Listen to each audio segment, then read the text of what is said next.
Du nouveau ce matin dans l'affaire Pogba. C'est une information RMC. Paul Pogba a bien versé de l'argent, autour de 100 000 euros, à d'anciennes fréquentations.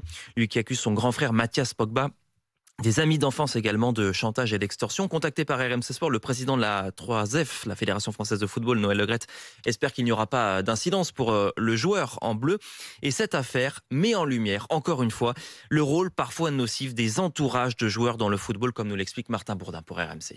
De ses 16 ans de carrière au plus haut niveau, Jérôme Roten ne garde pas que des bons souvenirs. Je me suis fait piéger. L'ancien international français, désormais consultant pour RMC, a lui aussi été victime de son entourage. Des joueurs avec qui j'avais joué au tout début de ma carrière, qui étaient en fin de carrière, et des amis, mais pas avec un grand A, d'enfance, qui te proposent des choses, qui au départ, te procurent une aisance financière intéressante.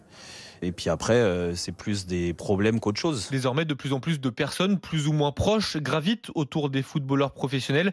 Frédéric Guerra peut en témoigner, il est agent de joueur depuis 22 ans. Ça m'est arrivé aussi dernièrement de refuser de travailler avec un environnement beaucoup trop compliqué. Dans certains cas, c'est une façon pour le joueur de lui donner un bras armé, de façon à contrecarrer tout ce qui se dit. Et une fois pris dans cet engrenage, difficile d'en sortir. Bien souvent, les garçons qui réussissent sont issus de familles modestes où l'environnement a une importance capitale. Il est difficile de dire non. Et c'est de plus en plus compliqué pour lui de gérer cette situation à cause notamment de l'omniprésence des réseaux sociaux.